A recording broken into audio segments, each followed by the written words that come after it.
কলকাতার আনন্দবাজার পত্রিকা ২০১৮ সালের ১৫ই এপ্রিল একটা রিপোর্ট করেছে বাংলাদেশের পহেলা বৈশাখ উৎসব নিয়ে। সেটা শিরোনামটা খুবই গুরুত্বপূর্ণ এবং আমাদের চিন্তার খোরাক যোগাবে। দেশীয় সংস্কৃতি হিসাবে পহেলা বৈশাখ উদযাপনের শরীরী দৃষ্টিকোণ ব্যাখ্যা করবেন প্লিজ। দেখুন, ইসলামে একজন মানুষকে বেঁচে থাকার জন্য আনন্দ, বিনোদন এবং সাংস্কৃতিক যে আয়োজন আছে সেগুলোকে ইসলাম মৌলিকভাবে নিষেধ করে না, বরং পৃথিবীর যে কোনো দেশের যে কোনো অঞ্চলের মানুষের নিজস্ব যে সংস্কৃতি আছে, নিজস্ব যে কৃষ্টি কালচার আছে, এই সমস্ত কৃষ্টি কালচার, আনন্দ, বিনোদন, সংস্কৃতি এগুলোর কোনোটা যদি কোরআন এবং হাদিসের সাথে মৌলিকভাবে কোনো সাংঘর্ষিক কিছু এগুলোতে না থাকে, তাহলে শরিয়া সেগুলোকে অনুমোদন করে, নিষেধ করে না। যেমন আমাদের নবী করিম সাল্লাল্লাহু আলাইহি সাল্লাম মক্কায় এবং মদিনায় তার এই উভয় জীবনে মক্কার এবং মদিনার মানুষদের আবহমান কাল থেকে চলে আসা অনেক কৃষ্টি কালচার আছে যেগুলোকে তিনি অস্বীকার করেননি, যেগুলোর সাথে কোরআন এবং হাদিসের কোনো সংঘর্ষ নেই। আর যদি কোনোটার কোরআন এবং হাদিসের কোনো বিশেষ নির্দেশনা, নীতিমালা, প্রিন্সিপালস এর কোনো সাংঘর্ষিকতা তিনি দেখতে পেয়েছেন, তাহলে সেটাকে তিনি নিষেধ করেছেন। আরবের মানুষের বহু কৃষ্টি কালচারকে নবী করিম সাল্লাল্লাহু আলাইহি সাল্লাম মৌন সম্মতির মাধ্যমে অনুমোদন করেছেন, কারণ সেগুলোর সাথে কোরআন হাদিসের কোনো সাংঘর্ষিকতা পাওয়া যায়নি। আমাদের দেশে এরকম অনেক কৃষ্টি কালচার গ্রাম বাংলায় ছিল, এখনো অনেকগুলো আছে। যেমন একটা অত্যন্ত পরিচিত উৎসব, একটা সংস্কৃতি আমাদের সমাজের গ্রাম বাংলার ছিল, সেটা হলো নবান্ন উৎসব। নব অন্ন, নতুন খাবার, নতুন ধান যখন উঠতো তখন সেই নতুন ধানের চাল দিয়ে পায়েস রান্না করা, পিঠা রান্না করা, বিভিন্ন রকমের খাবারের ব্যবস্থা করা, ভাত রান্না করা, এটা একটা আনন্দের উপলক্ষ ছিল গ্রাম বাংলার মানুষের। ঘরে ঘরে ধান উঠেছে, সে উপলক্ষে রান্না বাড়া এবং খাবার দাবারের ব্যবস্থা করা। এই নবান্ন উৎসব এখানে এমন কিছু নাই যেটা আসলে শরিয়া নিষেধ করেছে, অতএব শরিয়া দৃষ্টিকোণ থেকে এটা নাজায়েজ কোনো বিষয় না, আমরা সেটা করতেই পারি। এরকম অনেক উৎসব আছে যে উৎসবগুলোকে শরিয়ার দৃষ্টিকোণ থেকে নিষিদ্ধ বলার কোনো সুযোগ নাই।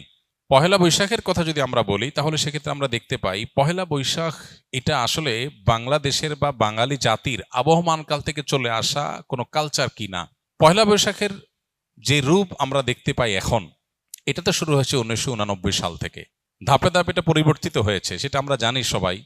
বাট এটার একেবারে প্রাচীন রূপ যদি আমরা দেখি পহেলা বৈশাখের, তাহলে দেখতে পাই পহেলা বৈশাখ উপলক্ষে মূলত জমিদারি প্রথা যখন চালু ছিল এ অঞ্চলে, তখন জমিদাররা বছরের যে খাজনা নিত কৃষকদের কাছ থেকে, এই খাজনা তোলার শেষে বছরের প্রথম দিনে তারা এই পহেলা বৈশাখে তারা একটু মিষ্টি মন্ডা প্রজাদেরকে খাওয়াতো। তাহলে এটা ছিল খাজনা উত্তোলন উৎসব, যেটা করতো জমিদারেরা। জমিদার প্রথা বিলুপ্ত হয়ে যাওয়ার পর এই খাজনা উত্তোলন প্রথাও বিলুপ্ত হয়ে গেছে। এরপরে পহেলা বৈশাখের দ্বিতীয় ধাপে যে কালচারটা আমরা আমাদের শৈশব থেকে দেখে বড় হয়েছি গ্রাম বাংলায়, সেটা হলো গ্রামে শহরে সব জায়গায় একটা কালচার ছিল, সেটা হলো হাল খাতা। সারা বছর যত রকমের ব্যবসা বাণিজ্য হতো, বিশেষ করে মুদি মালামাল, অন্যান্য যে সমস্ত সব রকমের ব্যবসা বাণিজ্যই যেগুলো চলমান ছিল, দোকানদারেরা তাদের সারা বছরের যে লেনদেন হতো, বাকিতে যে লেনদেন হতো, এই সব পাওনাদারদেরকে চিঠি দিত চৈত্র মাসে যে পহেলা বৈশাখ শুভ হালখাতা, দোকানে আসবেন, দেনা পরিশোধ করবেন, যেহেতু দেনা পরিশোধ করছেন সেজন্য আপনাকে একটু মিষ্টিমুখ করানো হবে। এই হালখাতার কালচার গ্রামে শহরে সব জায়গায় ব্যাপকভাবে আমাদের দেশে প্রতিষ্ঠিত ছিল। সারা বছরের দেনা পহেলা বৈশাখে এসে পরিষ্কার করে, ক্লিন করে, নতুন করে আবার খাতা খোলা হতো। এই জন্য এটার নাম ছিল হাল খাতা। এই হাল খাতা হলো পহেলা বৈশাখের দ্বিতীয় ধাপের সংস্কৃতি বাংলাদেশের মানুষের বা বাঙালির। এরপরে 1989 সালে মূলত ঢাকা ইউনিভার্সিটির চারুকলা ইনস্টিটিউট থেকে কিছু শিক্ষক শিক্ষার্থীদের উদ্যোগে সর্বপ্রথম পহেলা বৈশাখ উপলক্ষে যে শোভাযাত্রা বের করা হয়, সেই শোভাযাত্রার নাম ছিল কি? আনন্দ শোভাযাত্রা। কিছুদিনের মধ্যেই সেটার নাম পরিবর্তন হয়ে গেল মঙ্গল শোভাযাত্রা। তারপরে আবার সেটা পরিবর্তিত হয়ে এখন বৈশাখী শোভাযাত্রা বা অন্য কোনো নাম পর্যন্ত হয়তো এসে ঠেকেছে। এই যে মঙ্গল শোভাযাত্রা, যেটি পহেলা বৈশাখ উপলক্ষে দীর্ঘ বেশ অনেক বছর যাবৎ খুব ঘটা করে প্রতিপালিত হয়েছে আমাদের সমাজে, এটা প্রথম কথা হলো বাংলাদেশের মানুষের বা বাঙালি জাতির আবহমান কাল থেকে চলে আসা কোনো কালচার না। কৃষ্টি বা কালচার কোনো কলেজ বিশ্ববিদ্যালয় থেকে পরিকল্পিতভাবে নোট লিখে একদম সাজিয়ে গুছিয়ে কোনো কৃষ্টি বা কালচার এভাবে শুরু হয় না। আমাদের বাংলাদেশের মানুষের যে আবহমান কাল থেকে যে চলে আসা কালচারগুলো একেবারে মানুষের ভেতর থেকে উঠে এসেছে, এই পহেলা বৈশাখ উপলক্ষে মঙ্গল শোভাযাত্রার নামে যা হচ্ছে অন্তত এটা কখনো সে আবহমানকাল থেকে চলে আসা বাংলাদেশের মানুষের মধ্য থেকে গড়ে ওঠা বেড়ে ওঠা কোনো কৃষ্টি বা কালচার না। এটা হলো প্রথম কথা। দ্বিতীয় কথা হলো যে এই পহেলা বৈশাখের মঙ্গল শোভাযাত্রাকে ঘিরে যত আয়োজন হয়ে থাকে, বিশেষ করে মঙ্গল শোভাযাত্রা যে বিভিন্ন প্রাণীর মুখোশ এবং বিভিন্ন রকমের প্রাণীর ভাস্কর্য এটা নিয়ে যে র্যালি বের করা হয়ে থাকে, খুব সচেতনভাবে আপনি লক্ষ্য করলে দেখতে পাবেন এখানে পেঁচা, ইঁদুর, হাঁস, ময়ূর এমন কিছু প্রাণীর মুখোশ সেখানে খুবই পরিকল্পিতভাবে ব্যবহার করা হয়, প্রদর্শন করা হয়, যেগুলো একটা বিশেষ ধর্মের মানুষের ধর্মীয় বিশ্বাসের সাথে সংশ্লিষ্ট, যেগুলোর অনেকগুলোই হিন্দুদের বিভিন্ন দেবতার বাহন হিসেবে হিন্দু ধর্মে এটি প্রতিষ্ঠিত। এবং এই যে শোভাযাত্রা হয়ে থাকে, এই শোভাযাত্রার আয়োজক চারুকলা ইনস্টিটিউট সংশ্লিষ্ট শিক্ষক বৃন্দ, ব্যক্তিবর্গ বিভিন্ন সময়ে যে সমস্ত বক্তব্য পত্রপত্রিকা দিয়েছেন, আপনি এখনো গুগল করলে, অনলাইনে সার্চ করলে আপনি দেখতে পাবেন যে তারা স্পষ্ট করে বলেছেন মঙ্গল শোভাযাত্রাটা হলো মঙ্গলের উদ্দেশ্যে যাত্রা। মানে এই যাত্রা কেন হচ্ছে? যাতে করে মঙ্গল আসে। তো একজন ইমানদার তিনি মঙ্গল আসার জন্য দোয়া করবেন আল্লাহর কাছে, আর চেষ্টা করবেন, পরিশ্রম করবেন। প্রতিদিন প্রতি ওয়াক্ত নামাজে আল্লাহ আমাদেরকে মুয়াজ্জিনের মাধ্যমে ডাক দিচ্ছেন, হাইয়া আলাস সালাহ হাইয়া আলাল ফালাহ, মঙ্গলের পথে আসো।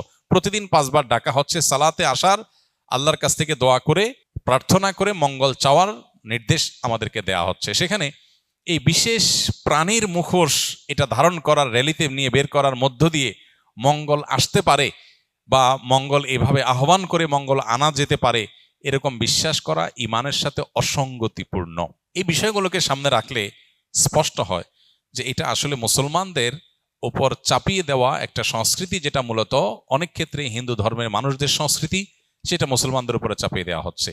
পহেলা বৈশাখকে ঘিরে, মঙ্গল শোভাযাত্রাকে ঘিরে যে কালচার, যে কৃষ্টি আমাদের সমাজে আজ পরিচিতি লাভ করেছে, যেটা আমরা মঙ্গল শোভাযাত্রা দেখতে পাই, এইটাতে আপনি যে সমস্ত উপাদান দেখতে পাবেন এগুলো মূলত একটা বিশেষ ধর্মের মানুষের ধর্মীয় বিষয় আশয়, সেগুলোকে বাঙালি সংস্কৃতির নামে আমাদের সমাজে গেলানো হচ্ছে। খুবই দুর্ভাগ্যজনক বাস্তবতা। নবীজি বলেছেন, মান তাশাব্বাহা বিকওমিন ফাহুয়া মিনহুম, যে ব্যক্তি কোনো জাতির সাথে সাদৃশ্য গ্রহণ করবে সে তাদের অন্তর্ভুক্ত হয়ে যাবে।